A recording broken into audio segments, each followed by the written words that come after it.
Hello, coucou tout le monde, bienvenue sur le podcast de Becky. On se retrouve aujourd'hui pour une nouvelle vidéo où on va parler tricot et aujourd'hui on va parler un peu de crochet aussi. Alors j'ai envie de vous dire bienvenue sur cette chaîne, si c'est la première fois que vous atterrissez ici. Si vous n'êtes pas abonné, n'hésitez pas, ça se trouve juste en bas. Et puis n'hésitez pas à mettre un petit pouce bleu aussi, ça me fait plaisir. Et puis ça permet de favoriser au niveau du référencement et c'est une bonne chose.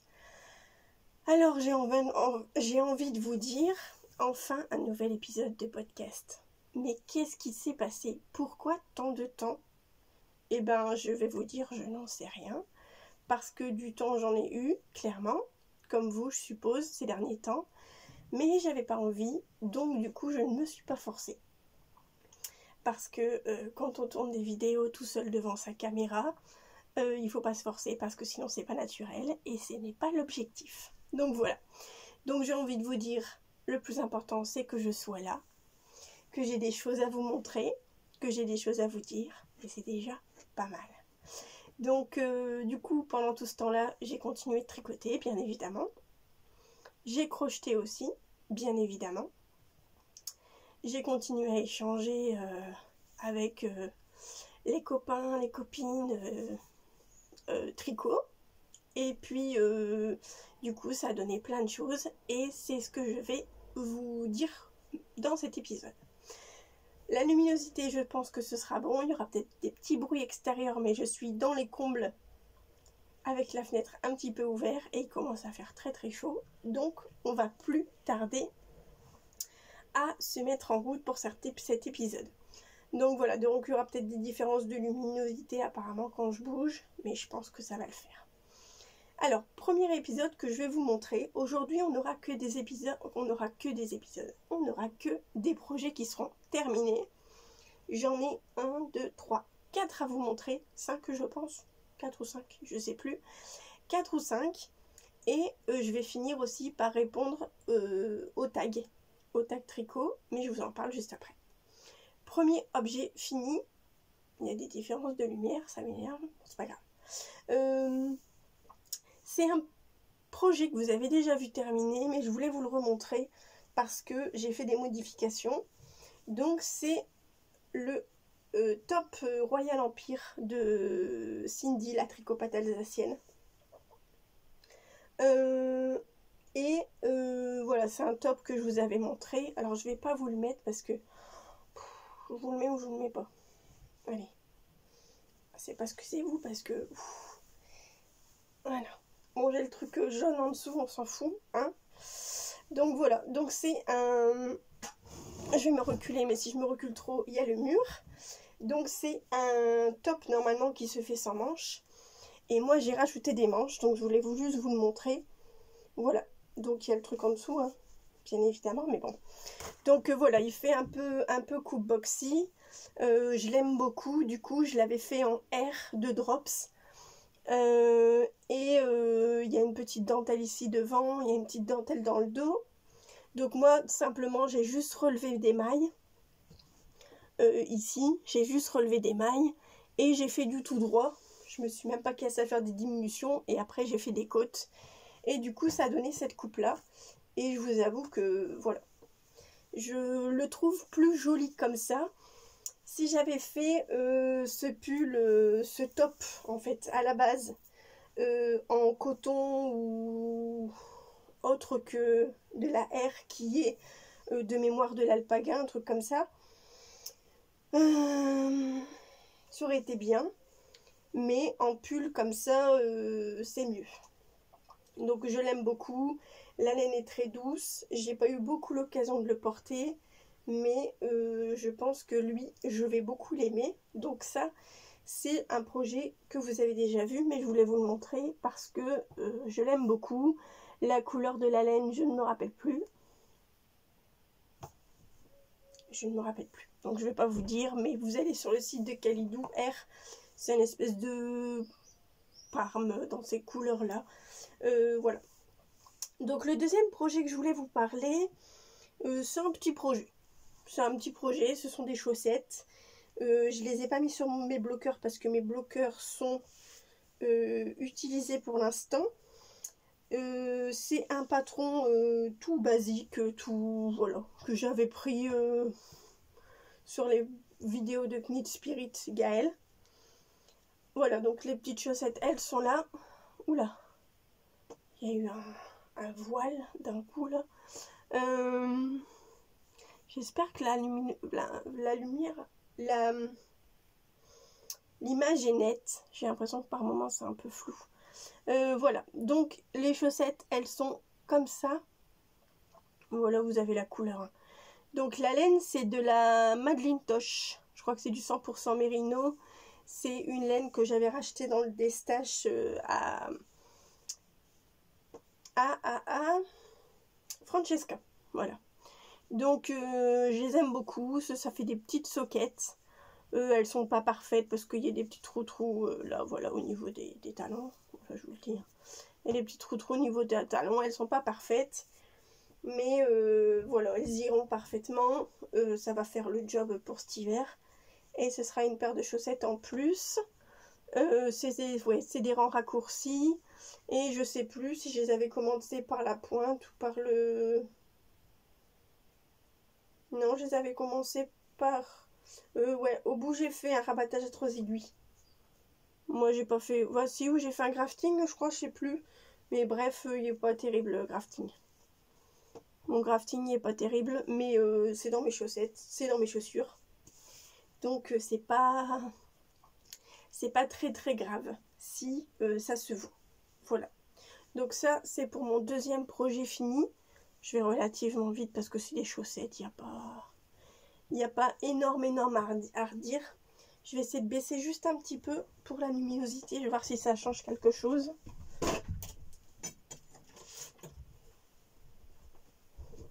Je reviens. Est-ce que ça change un peu? Ouais, un tout petit peu, mais c'est pas... Voilà, c'est pas terrible. Alors, le troisième projet que je voulais vous montrer, c'est en tricot. Et après, on passera au crochet. Donc, c'est un pull que j'ai fait en test pour Béatrice Cordeliavor. C'est un... Donc, je vais vous le montrer tout de suite. Comme ça. Et si vous voulez, je vous l'enfile aussi. Parce qu'il est le dos, le devant. Ouais, c'est bon. Je vais vous le mettre comme ça. Alors, je vais vous le mettre par-dessus aussi. Voilà. Bon, il y a toujours le truc en dessous, mais voilà. Donc, ce pull, voilà. Vous voyez, il y a un peu cropped. Il y a tous des petits motifs sur le devant. Je vais vous l'enlever. Alors, c'est le pull décalé qui est à la base un pull. Donc, comme vous savez, si vous commencez à me connaître, j'aime bien modifier les patrons. C'est pas que j'aime pas ce que j'achète ou c'est pas que j'aime pas ce que je teste. Mais à un moment donné, mon cerveau, il veut plus, il veut faire ce qu'il veut. C'est peut-être mon aspect un peu rebelle, j'en sais rien. Mais à un moment donné, mon esprit a envie de faire autre chose et du coup, je modifie. Donc, le patron, c'est un yoke avec pas mal de points texturés, comme vous voyez. Le corps est en jersey, lui, parce que normalement, dans la version de Béatrice qu'elle a mise sur son podcast, c'est du point de blé, je crois, oui. Mais moi, j'ai décidé de ne pas le faire. Donc moi, j'ai repris en bas le petit motif. Et par contre, pour le coup, j'ai décidé de faire des manches courtes. Voilà. Donc, j'ai vraiment bien aimé le faire. Il est super sympa. Alors, je vais peut-être le mettre avec un col roulé en dessous. Ou quand il fait peut-être un peu plus frais. Mais là, il fait chaud pour le mettre. Donc pas pour l'instant. Au niveau des laines. Alors, au niveau des laines, il y en a énormément dessus. Je vais commencer par le haut. Donc, celle-là, c'est de la... Alors, c'est de la coton mérino de chez Bergère de France. Voilà. Que j'avais eu en partenariat quand ils me les avaient envoyés. La bleue, vous la reconnaissez, donc c'est la même qualité. La jaune, c'est la même chose aussi. La rose ici, c'est de la mérino, de la baby mérino de Drops tricotée en double. Et la verte et la beige, c'est... alors, je ne sais pas ce que c'est comme qualité de laine. Je pense que c'est du coton et de l'acrylique. J'avais acheté ça chez UTE, c'est l'usine qui se trouve à Neuville-en-Ferrain, à côté de chez moi. C'est une usine de cheval blanc. Donc du coup, c'était des gros paquets de laine. Il y avait de la verte et la beige. Et du coup, ça faisait un moment que c'était dans mon stock. Et du coup, j'ai voulu éliminer ça. Alors j'ai trouvé ça sympa parce qu'en fait, le fait d'avoir changé d'aiguille, ça fait des petits trous dans le bas, ici. On croirait que c'est fait exprès, mais pas du tout. Donc voilà. Donc voilà, c'est un patron que j'ai vraiment pas mis longtemps à faire, que j'ai vraiment bien aimé. Je pense qu'il y a moyen de faire pas mal de versions. Donc voilà, c'est, j'ai envie de dire, un pull de plus dans ma garde-robe. Et voilà, que moi ou ma fille mettra, parce que quand elle commence à bien mettre mes affaires, ça va le faire. Donc voilà. Pour la partie tricot, c'est fini. Alors, j'ai eu une envie soudaine ces derniers temps de reprendre le crochet. J'en ai fait pendant pas mal de temps, j'ai arrêté et là j'ai une envie soudaine de reprendre. J'avais dans mon stock ce fil là.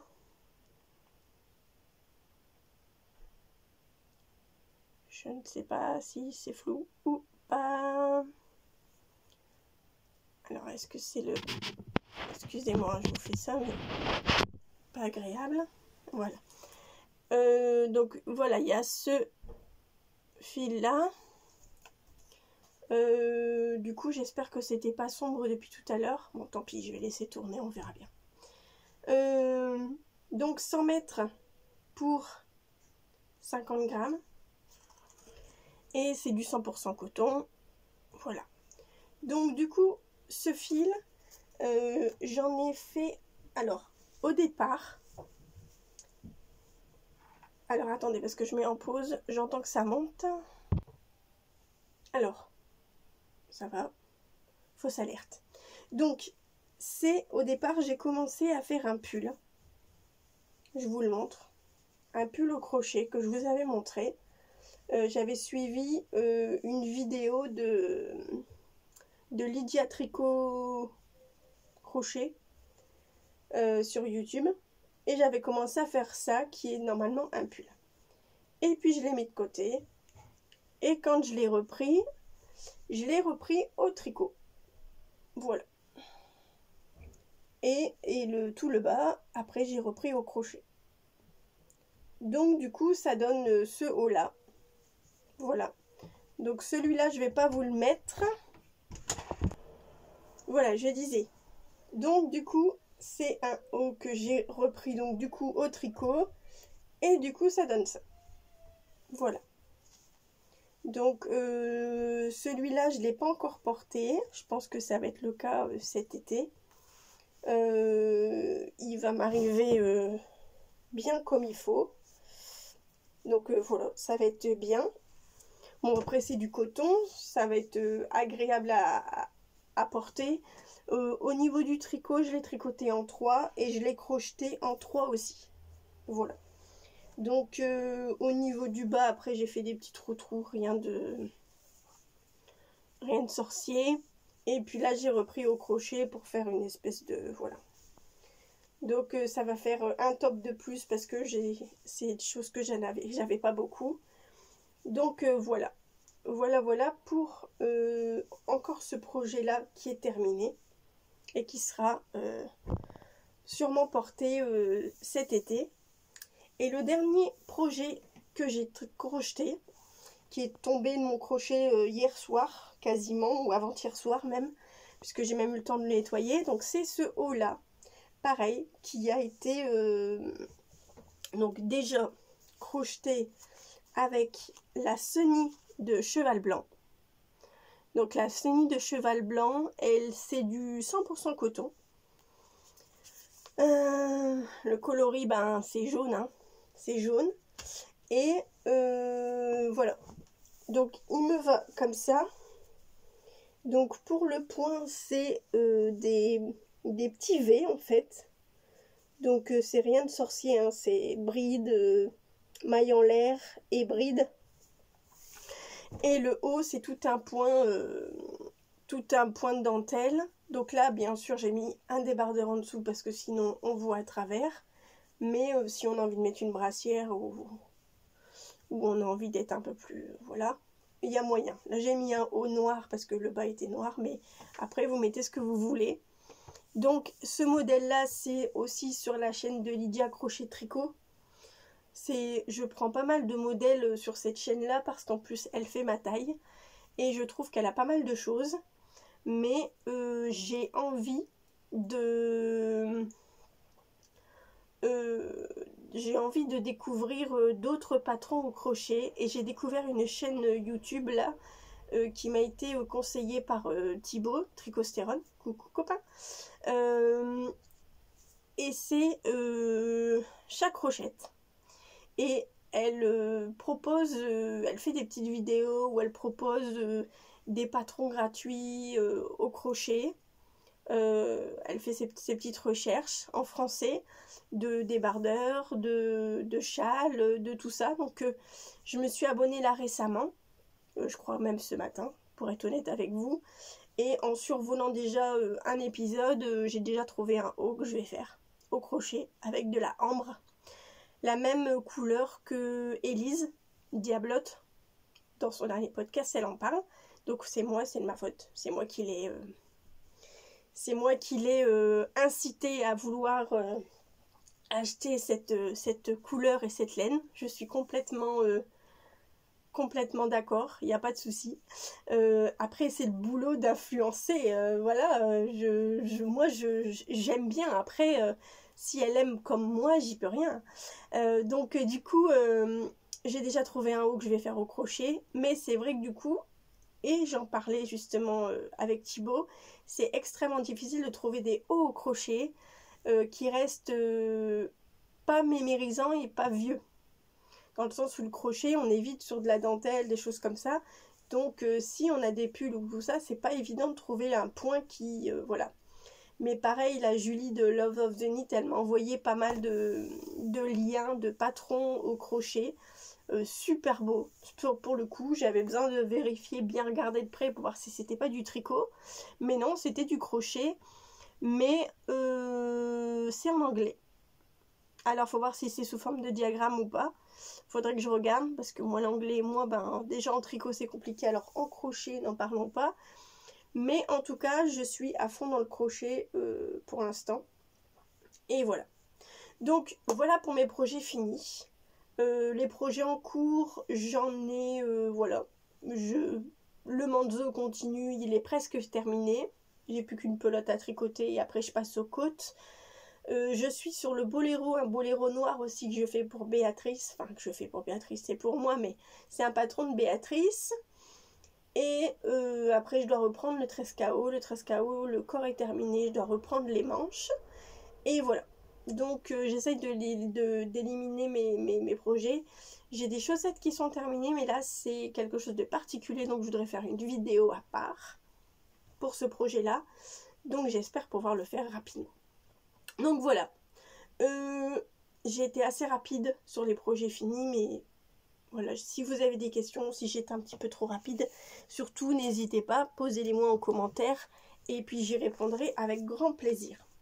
Donc, j'ai reçu les questions du tag tricot que j'ai noté là, puisque je filme avec mon téléphone, donc je peux pas, voilà. Donc, c'est un tag qui a été mis en place par Germaine et Bernadette Tricote, qui ont une chaîne YouTube et ils ont contacté des podcasteurs et je n'ai pas été officiellement taguée par eux, mais j'ai été officieusement taguée par le groupe des tricopines et des tricopains. Je veux dire tricopains parce qu'il y a Thibaut dedans. Et voilà, donc ils m'ont incité à le faire, ils m'ont donné envie de le faire parce que j'ai regardé leur tag et puis je me suis dit pourquoi pas répondre à ces questions. Donc je n'ai pas réfléchi aux réponses, on verra comment ça vient. En tout cas voilà, il y a 10 questions et je vais y répondre. Alors, quel est l'endroit où tu tricoteras jamais? Eh ben, je me suis posé la question quand même un petit peu et je me dis quand même, ben, je ne sais pas. Parce qu'en fait, il n'y a vraiment pas d'endroit où je ne me vois pas tricoter. Alors oui, peut-être effectivement chez le médecin, même dans la pièce même où on se fait examiner, je ne me vois pas tricoter. Après, aussi dans l'endroit même de mon travail.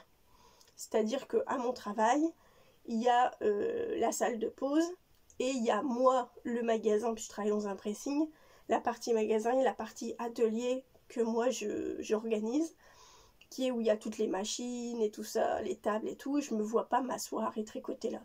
Donc s'il y a bien un endroit où je pense que je ne tricoterai jamais, c'est là. Sinon, ailleurs, non. Je pense que je serai à l'aise à tricoter partout, donc voilà. Et l'endroit aussi le plus insolite où j'ai tricoté, alors, il y a 2 endroits insolites. Il y a un endroit où j'entends encore monter quelqu'un. C'est le petit Angelo qui est derrière la porte qui aimerait rentrer. Il me dit « Maman, je vais être sage, mais non. » Donc, il y a 2 endroits insolites où j'ai tricoté. Premier endroit, c'est un endroit bizarre, chelou, j'avoue, mais tant pis. C'est aux toilettes. Oui, ça m'arrive de tricoter aux toilettes et de crocheter aux toilettes. Parce que c'est un endroit où je sais où j'ai la paix.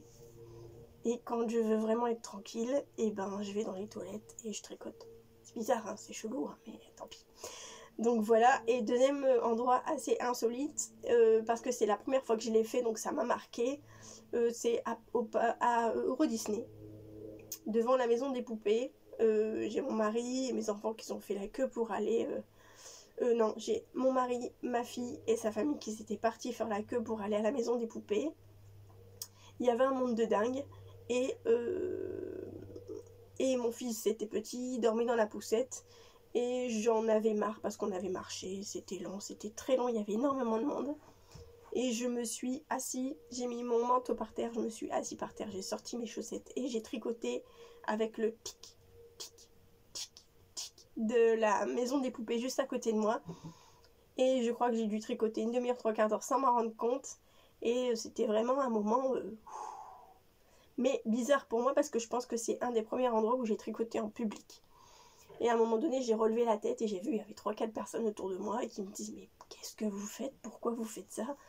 Ils ne comprenaient pas dans un parc d'attractions qu'est-ce qui me prenait de m'asseoir par terre et de tricoter. Ils se sont dit « Mais elle est complètement starbée. » Donc voilà, donc c'est les 2 endroits insolites où j'ai tricoté. Alors, question 2, quelle est ta laine préférée? Alors, laine, quelle est la laine préférée? Alors, dans la matière, je pense que c'est le mérino. C'est vraiment le mérino. Le mérino et le coton, j'ai envie de vous dire, parce que le coton, j'aime beaucoup aussi, mais est-ce que c'est considéré comme de la laine? Pas vraiment. Donc, j'ai envie de dire le mérino et le coton. Et marque de laine, j'ai envie de vous dire peut-être Madeleine et Philibert, parce que c'est la première marque de laine que j'ai connue. La première marque de laine de teinte à la main que j'ai connue. Et pour le coup, en termes de qualité, du travail et le prix, c'est quand même vraiment sympa, donc j'ai envie de dire ça. Question 3, quel est ton projet préféré? Alors, j'ai pas de projet préféré. Un projet qui sort de tous, j'en ai pas vraiment. C'est peut-être, j'ai envie de dire, le Pyros, mon premier châle que j'ai fini, parce que c'est un châle où je suis fière. Donc peut-être j'ai envie de dire le Pyros de Mélina, in the Pandas World, parce que c'est mon premier tricot avec la belle laine, c'est mon premier châle avec des rangs raccourcis. T'as une compréhension de texte un petit peu compliqué pour moi, donc j'ai envie de dire, c'est le projet que j'ai préféré parce que c'est le projet où j'ai vraiment eu un engouement particulier pour ce projet-là. Après, j'ai envie de dire, j'aime tous les projets que je tricote ou pas, ça dépend. Mais si j'aime pas, j'arrive pas à les tricoter en fait. Donc ça m'arrive de tricoter des projets qui sont, voilà, où je suis pas certaine, et dans ces cas-là, j'ai vraiment du mal à les avancer, ou alors je les détricote. Et du coup, on en vient à la question d'après. Quel est le projet que tu as le moins aimé? Projet amour-haine. Alors, c'est un... je sais pas. Il y a pas... Si, peut-être mon Manzo que j'ai fait en LITLG. C'est mon premier Manzo que j'ai fait en LITLG.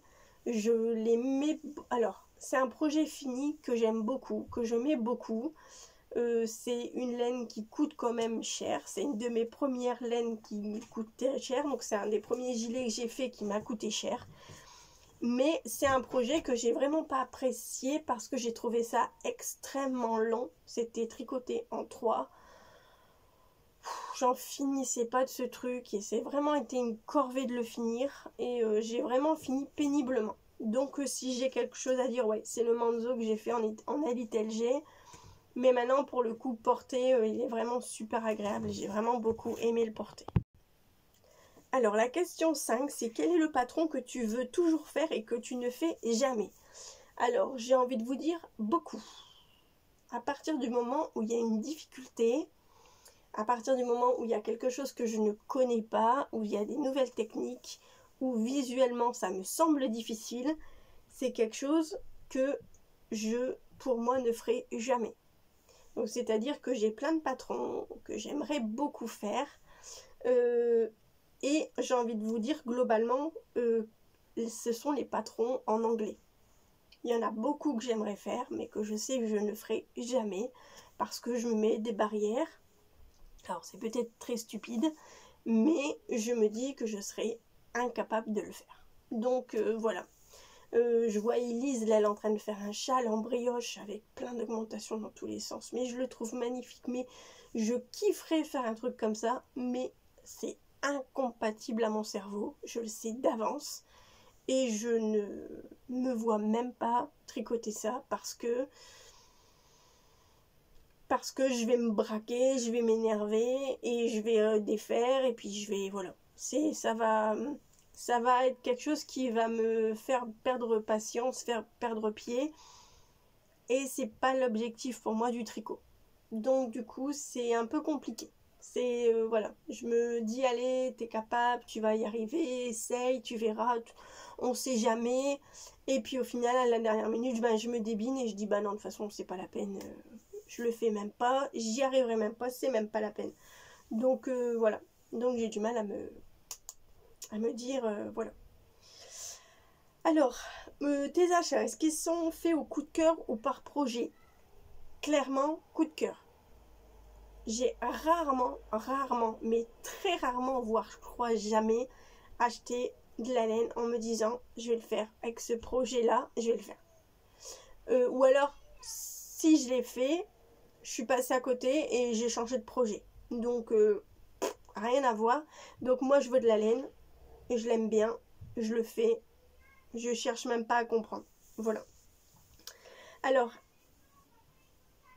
est-ce que la pandémie a eu un effet sur tes achats laineux? Non. Non. J'ai acheté un petit peu. Oui. Oui, j'ai acheté un petit peu, mais non, c'est pas quelque chose qui m'a freiné. Peut-être à ce moment-là, j'avais pas forcément envie d'acheter, mais j'ai fait un achat chez Candy Wool, ouais. Mais non, je me suis pas posé la question de me dire est-ce que c'est parce que c'est cette période-là où je vais pas le faire. Après, moi, l'effet confinement et Covid, ça m'a pas particulièrement touchée dans le sens où j'ai continué de travailler. Je prends pas ça à la légère, attention, mais je psychote pas du tout. C'est-à-dire que je vois pas trop de différence. Si, peut-être là, avec les congés, où on évite de faire des trucs avec les enfants, mais même au boulot, moi je vois, je mets pas forcément tout le temps mon masque, les clients viennent avec le masque, on a respecté les distances. Je psychote pas là-dessus parce que moi, étant dans le boulot où je suis, si je commence à psychoter, j'ai plus fini. Alors oui, je me lave souvent les mains, oui, je fais attention, oui, on a des règles d'hygiène qui sont un peu plus que la norme, mais je psychote pas plus que ça par rapport à cette situation, quoi. Alors, pourquoi aimes-tu tricoter? Alors, j'aime tricoter et je vais aller même au-dessus, j'ai besoin de tricoter. Donc, c'est-à-dire que le tricot, c'est devenu quelque chose qui fait partie de ma vie, entre guillemets, ouais, trop même des fois. Et c'est devenu quelque chose qui m'est naturel. C'est-à-dire que si je le fais pas, il manque quelque chose. Donc j'aime tricoter parce que ça me détend. J'aime tricoter parce que ça me donne confiance en moi. J'aime tricoter parce que ça me fait passer du temps aussi. J'aime tricoter parce que ça m'a permis de rencontrer plein de super potes. Voilà, donc j'aime tricoter parce que du coup je peux mettre mes vêtements. Et c'est vraiment devenu quelque chose de, voilà, qui fait partie de ma vie et qui fait partie de mon processus de vie. C'est-à-dire que moi, le matin, je me réveille, je bois mon café, je tricote. C'est la première chose que je fais. C'est, voilà, si j'ai pas ça, voilà. Après, ça m'arrive, il y a des moments, je suis devant la télé, j'ai pas envie de tricoter, voilà. Mais le tricot, c'est devenu pour moi un moment de... Et c'est un moment à moi. C'est pour moi, c'est à ce moment-là où je fais ce que je veux, quand je veux. Mais du coup, j'arrive pas à rationner, j'arrive pas à être... voilà, comme je fais ce que je veux quand je veux, entre guillemets dans le tricot, des fois je devrais moi me mettre un peu de cadre parce que du coup je fais un petit peu ce qui me passe par la tête et ce que j'ai envie. Et comme je disais, si je le fais pas avec envie, avec goût et avec plaisir, ben du coup j'arrive pas à le faire. Donc si j'ai un projet que je veux le faire, je le fais, je commence à tricoter. Si au bout d'un moment il me plaît plus et ça va plus, ben j'arrive pas. J'arrive pas, j'arrête, ou je me trompe, ou je défais, ou j'ai des doutes, ou voilà, donc du coup, et c'est pour ça aussi que dans beaucoup de patrons, je modifie à un moment donné, c'est que je ne veux pas me discipliner, et je me dis, si à ce moment-là, j'ai envie de changer, et ben je change. Parce que dans mon travail, tout doit être cadré, tout doit être très... il doit y avoir un protocole, tout doit être, voilà, surtout que c'est moi qui est responsable, donc du coup je dois être très carré sur tout. Je peux pas en laisser dire bah ça c'est pas grave, non, non, c'est grave parce que si c'est pas grave pour moi, c'est pas grave pour les autres et ça peut pas l'être. À la maison c'est pareil, avec les enfants, vous savez ce que c'est, il faut être cadre, donc pareil. Donc là pour le tricot, si je dis je m'en fous, je veux pas le faire, ben je m'en fous, je veux pas le faire. Voilà. Donc voilà, c'est pour ces raisons-là où voilà, toutes ces raisons-là que j'aime tricoter. Voilà. Quels sont tes designers préférés? Ben j'en ai pas préféré. J'en aime pas mal, mais j'en ai pas de préféré. Donc je vais pas dire de non. Parce que non. Moi j'aime bien les designers qui sont clairs, explicites, mais voilà. Après je vais pas choisir un patron parce que c'est un designer qui l'a fait. Je vais choisir un patron d'abord parce qu'il me plaît et ensuite parce qu'il est simple. C'est-à-dire qu'il faut que dès que je le prends, je survole comme ça et je fais ok, j'ai compris. Si au bout d'un moment je fais je dois aller là, et puis là je comprends pas, et puis et puis c'est compliqué, non, non, non. Moi il faut que ça glisse. Sinon ça va me prendre la tête et j'ai pas envie. Voilà. Quel podcast écoutes-tu? Alors, à un moment donné, beaucoup. De moins en moins. Il y a quelques podcasts qui reviennent. Bon, après, normal, hein, les copains, les copines. Donc, il y a Julie, Love of the Need, il y a Elise, Diablotte, il y a Alexandra, Bridget Tricotte, il y a Thibaut, Tricostérone. J'aime bien Cécile, que font mes mains, parce qu'elle me fait rire. J'ai envie de dire les podcasts nature. Voilà, j'aimais bien aussi Julie Kib Kamanit, mais elle en fait plus beaucoup. Après là, j'ai vraiment envie de me concentrer sur des podcasts au crochet. Donc là, j'ai vraiment envie de m'orienter là-dessus.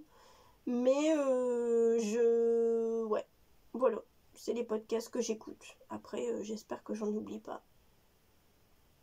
Je réfléchis. Si, on va pas oublier les Alsaciens. Sinon, je vais me faire fâcher. Non, Ludo et Cindy, j'aime aussi. Voilà. Voilà. Puis le fait qu'ils soient deux, j'aime aussi beaucoup. Donc voilà, c'est pour les podcasts que j'écoute. Après, il y en a d'autres. Mais peut-être pas forcément récurrents. En tout cas, ces podcasts-là, quand ils sortent, je regarde. Assez rapidement. Et la dernière question, qu'est-ce que tu tricotes le plus? J'ai envie de dire des pulls. Oui, ce que j'ai plus tricoté, en tout cas. Ce que j'ai plus tricoté, c'est des pulls.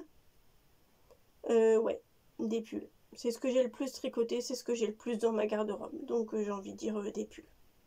Voilà. Et ben écoutez, je pense que ce podcast est terminé. Il a duré 37 minutes, c'est parfait. Donc sur ce, je vais vous dire à bientôt.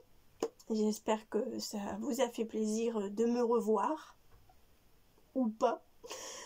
En tout cas, moi, même si j'ai mis du temps à tourner, même si j'ai du temps à me remettre dedans, je suis ravie de l'avoir fait. J'espère que ce que je vous ai présenté, ça vous a peut-être donné des idées. Comme je vous ai dit tout à l'heure, si c'est pas complet, si c'est pas assez peaufiné dans les détails, n'hésitez pas, vous mettez un petit commentaire. Et puis moi j'échange avec vous.